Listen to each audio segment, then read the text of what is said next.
بسم اللہ الرحمن الرحیم۔ السلام علیکم ورحمۃ اللہ وبرکاتہ۔ بسم اللہ الرحمن الرحیم۔ عزیز طلباء کرام، اسلام اور جدید فکر مغرب کا آج 38واں سبق ہے۔ آج کے سبق کا عنوان ہے مستشرقین کی خصوصیات، حصہ 4۔ آج کے سبق میں انشاءاللہ ہم سب سے پہلے گزشتہ سبق یعنی سبق نمبر 37 کا خلاصہ دیکھیں گے۔ اس کے بعد انشاءاللہ ہم آج کا سبق باقاعدہ طور پر شروع کریں گے۔ اب ہم چلتے ہیں سبق نمبر 37 کے خلاصے کی طرف۔ سبق نمبر 37 میں ہم نے مستشرقین کی ایک اور خصوصیت کا جائزہ لیا تھا کہ مستشرقین نے اپنی تحقیقات اور اپنی کتابوں میں اسلام کی ایسی تصویر پیش کرنے کی کوشش کی ہے جو اصل صورتحال سے بالکل مختلف ہے، اور اس ضمن میں انہوں نے اسلام اور مسلمانوں کی مقدس شخصیات اور دیگر مقدسات کے بارے میں طنز اور تشریح سے کام لیا ہے۔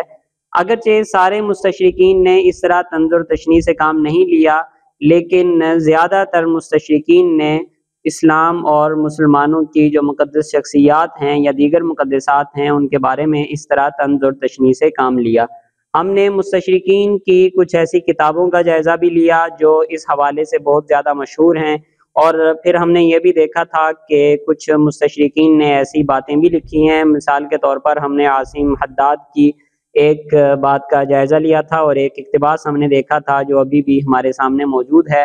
اور اسی طرح ہم نے یہ بھی دیکھا تھا کہ کچھ مستشرقین نے اس بات کا اعتراف بھی کیا کہ تحریک استشراق کا ایک اہم محرک یہ بھی تھا کہ اسلام اور مسلمانوں کے بارے میں ایسی تصویر اپنے قارئین کے سامنے رکھی جائے۔ مثال کے طور پر ہم نے روڈی پارٹ کا ایک حوالہ دیکھا تھا جو اسلام اور مستشرقین میں ڈاکٹر حافظ محمد زبیر نے نقل کیا تھا۔ تو یہ ایک خصوصیت تھی جس کا پچھلے سبق میں ہم نے جائزہ لیا تھا۔ اب ہم آج کا سبق باقاعدہ طور پر شروع کرتے ہیں۔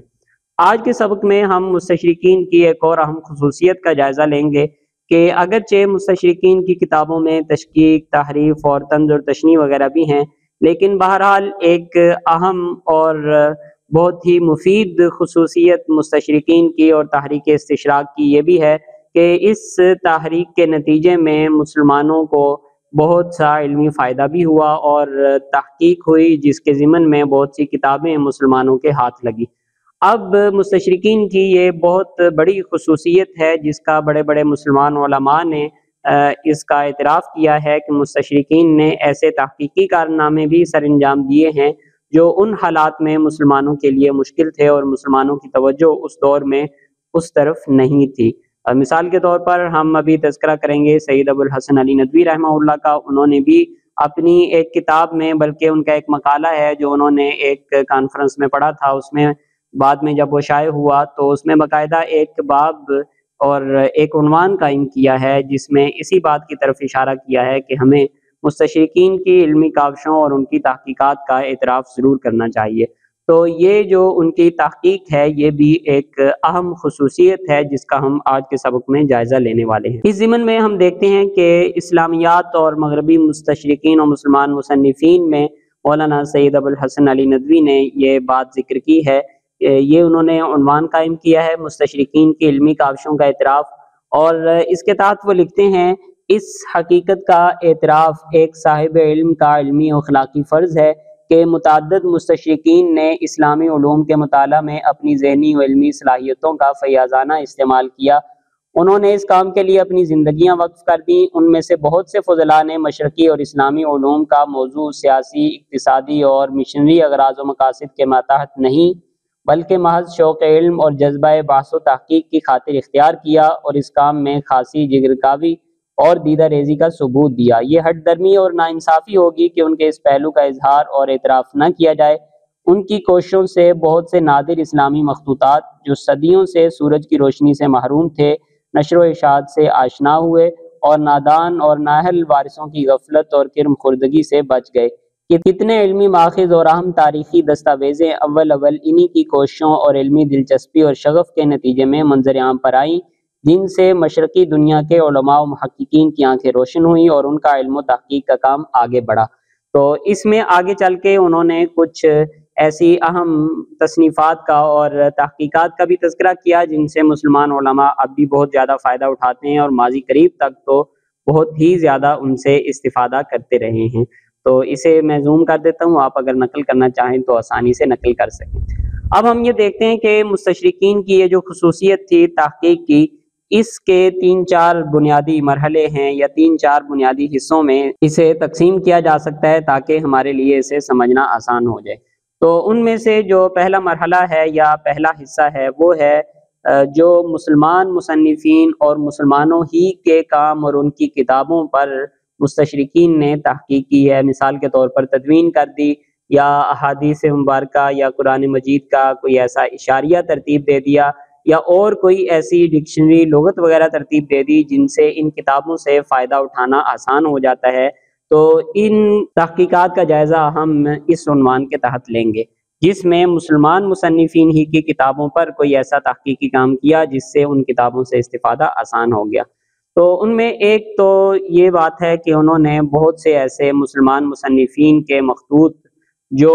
اس دور میں شائع نہیں ہوئے اور نہیں ہو سکتے تھے، مسلمانوں کی توجہ اس طرف اتنی زیادہ نہیں تھی، اور وہ جو مخطوطات تھے وہ تھے بھی مغربی ممالک کی لائبریریوں میں اور کتب خانوں میں، تو وہ انہوں نے تحقیق کر کے ایڈٹ کر کے انہوں نے شائع کر دیے۔ مثال کے طور پر یہ آپ کے سامنے ایک کتاب ہے التیسیر فی القراءات السبع، اس کے بارے میں ہم پہلے بھی تذکرہ کر چکے ہیں کہ قراءات سبع جو اس وقت پوری دنیا میں پڑھی اور پڑھائی جاتی ہے، اس کی سند اس کتاب اور اس کے مصنف سے ہو کر ضرور گزرتی ہے۔ تو یہ اتنی اہم کتاب ہے جو کتاب قراءات سبع سے تعلق رکھتی ہے، اور اسے ایڈٹ کر کے شائع کیا ہے مشہور مستشرق آٹو پریزل نے۔ تو بہرحال اس طرح وہ کتابوں کی تدوین بھی انہی کے ذریعے سے ہوئی ہے۔ اسی طرح دوسری ایک اہم کتاب ہے کتاب المصاحف، یہ بھی اپنے موضوع پر بڑی اہم کتاب ہے، اور زیادہ تر یہ قرآن مجید کی تدوین سے، رسم وغیرہ کے مسائل سے یہ کتاب بحث کرتی ہے، اور یہ بہت اہم اور مستند کتاب سمجھی جاتی ہے اپنے موضوع کی۔ تو اسے بھی ایک مشہور مستشرق آرتھر جیفری نے ایڈٹ کر کے اور تحقیق کر کے اسے بھی شائع کیا۔ اسی طرح الاصابہ فی تمییز الصحابہ جو اپنے موضوع کی ایک مستند اور اہم ترین کتاب ہے، اسے بھی ایک مشہور مستشرق ایلس اسپرنگر نے ایڈٹ کر کے شائع کیا۔ تو اس طرح بہت سی کتابیں ایسی ہیں جو انہی حضرات نے ایڈٹ کر کے شائع کی۔ دوسرے نمبر پر کچھ اشاریے اور کچھ فہرستیں بھی ایسی ان حضرات نے ترتیب دی جن سے مسلمان مصنفین کی کتابوں بالخصوص احادیث مبارکہ کے جو ذخیرے تھے ان سے، قرآن مجید سے اور اس طرح کی دوسری کتابوں سے استفادہ بہت آسان ہو گیا۔ مثال کے طور پر ایک ہے المعجم المفارس لالفاظ الحدیث النبوی، اس میں بھی ایک اہم مستشرق ونسنگ کا ہاتھ رہا ہے، اور وہ اس کی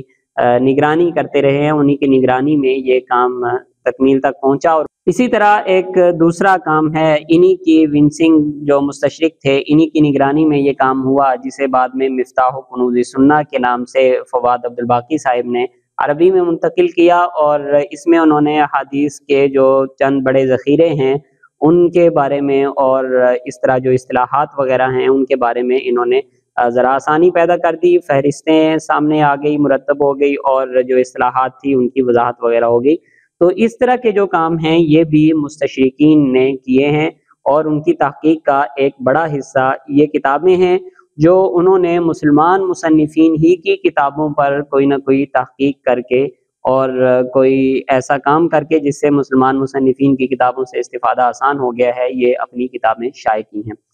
دوسرا جو اہم مرحلہ ہے ان کی تحقیق کا، وہ ایسے تراجم اور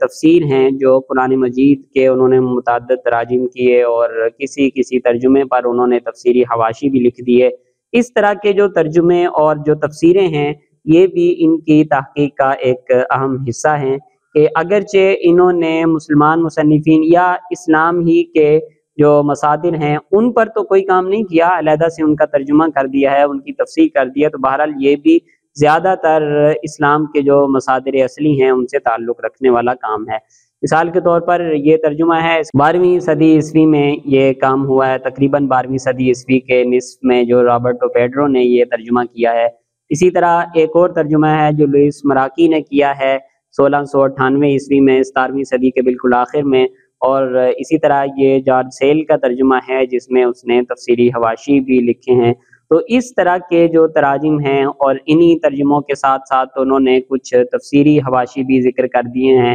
تو اس طرح کا کام بھی جو مستشرقین ہیں ان کی تحقیقات کے ضمن میں آتا ہے، تو یہ ان کی تحقیق کا دوسرا مرحلہ ہے۔ اب یہ والے جو ترجمے اور تفسیر ہیں ان سے زیادہ تر استفادہ تو مستشرقین ہی نے کیا ہے، مسلمان علماء نے ان سے زیادہ استفادہ نہیں کیا، اور جو ان کا مطالعہ کیا بھی ہے تو وہ تنقیدی مطالعہ ہی کیا ہے تاکہ یہ دیکھا جا سکے کہ یہ جو تراجم ہوئے ہیں ان کے اثرات کیا ہیں اور ان تراجم کی جو علمی حیثیت اور مقام اور مرتبہ کیا ہے۔ تو اس طرح ان کا تنقیدی مطالعہ ہی ہوا ہے۔ لیکن یہ جو مرحلہ تھا اس سے مسلمان محققین نے اور مسلمان علماء نے بہت زیادہ فائدہ اٹھایا۔ جیسے ہم نے تذکرہ کیا ان کتابوں کا جو اپنے موضوع پر بڑی اہم سمجھی جاتی ہیں، مثال کے طور پر تیسیر فی القراءات السبع، اب قراءات کے حوالے سے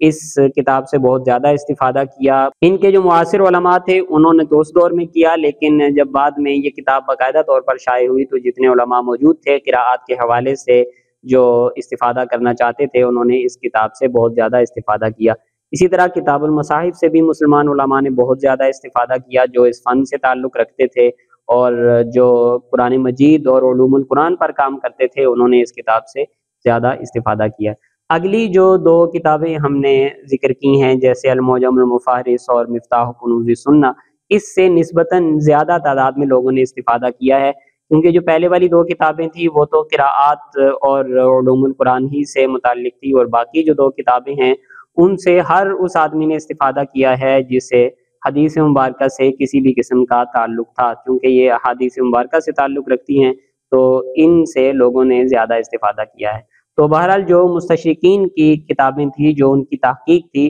اس کے ایک بڑے ذخیرے سے مسلمان علماء نے بھی بہت زیادہ استفادہ کیا ہے۔ اب ان حضرات کی تحقیق کے دو تین پہلو اور بھی ہیں، وہ انشاءاللہ ہم آئندہ سبق میں دیکھیں گے کہ ان کی تحقیق کے اگلے دو تین مراحل کون سے ہیں اور ان سے مسلمان علماء کو یا مسلمان عوام کو کیا فائدہ پہنچا اور ان سے کیا اثرات تھے جو مسلمانوں پر مرتب ہوئے، اور